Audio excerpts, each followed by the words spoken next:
America में Covid से भी बदतर होंगे हालात, चीनी विशेषज्ञ ने क्यों दी चेतावनी। फंगस तस्करी का मामला जानें। नमस्कार, आप देख रहे हैं आरएल न्यूज और मैं हूं आपके साथ अंजना। आइए बढ़ते हैं आज की बड़ी और खास खबरों की ओर।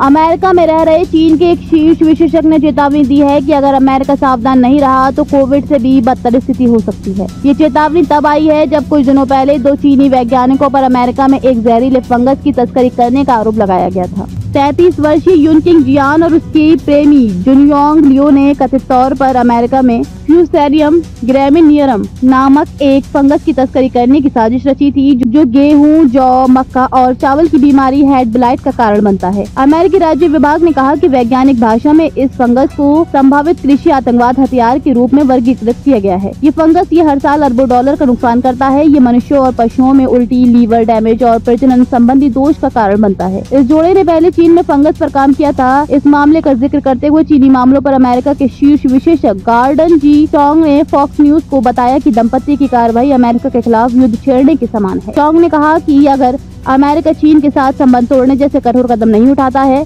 तो उसे कोविड से भी शायद कुछ और बुरा लग सकता है। कोविड-19 महामारी का कारण बनने वाले नए कोरोना वायरस SARS-CoV-2 की उत्पत्ति बहुत विवाद का विषय है, क्योंकि कुछ विशेषज्ञों को संदेह है कि कोरोना वायरस कथित तौर पर एक चीनी प्रयोगशाला में तैयार किया गया था। अमेरिकी राष्ट्रपति डोनाल्ड ट्रंप ने अपने पहले कार्यकाल में कई बार खुलेआम चीन पर कोविड की उत्पत्ति का आरोप लगाया था। इसी विवाद के कारण ट्रंप ने विश्व स्वास्थ्य संगठन को दी जाने वाली अमेरिकी सहायता भी रोक दी थी। हालांकि चीन ने इन आरोपों से इनकार किया है। चांग ने बताया, मई 2019 में चीन ने सबसे आधिकारिक प्रकाशन सरकारी मीडिया पीपुल्स डेली ने एक ऐतिहासिक संपादकीय प्रकाशित किया, जिसमें हमारे खिलाफ लोगों के युद्ध की घोषणा की गई थी। हम अमेरिकी हैं, इसलिए हमें लगता है कि हम शत्रुतापूर्ण शासन के प्रचार को अनदेखा करने के हकदार हैं। लेकिन एक कम्युनिस्ट पार्टी के लिए ये वाक्यांश बहुत मायने रखता है। वे अपने कट्टर अमेरिकी विरोधी रवैये के साथ हमारे देश पर हमला करने का औचित्य बना रहे हैं। इसका मतलब है कि दंपति को उदाहरण के लिए गुआंतनामो भेज दिया जाना चाहिए। उन्होंने कहा, यह अमेरिका पर उस समय हमला था जब चीन को लगा कि वह हमारे साथ युद्ध कर रहा है। शी जिनपिंग हमेशा युद्ध करने की बात करते हैं और वे पूरे चीनी समाज को युद्ध के लिए प्रेरित कर रहे हैं। इसलिए हम अपना देश खो सकते हैं, भले ही हम कहीं ज्यादा मजबूत राष्ट्र हों, क्योंकि हम अपनी रक्षा उस जोश और दृढ़ संकल्प के साथ नहीं कर रहे हैं जो जरूरी है। उन्होंने ये भी कहा,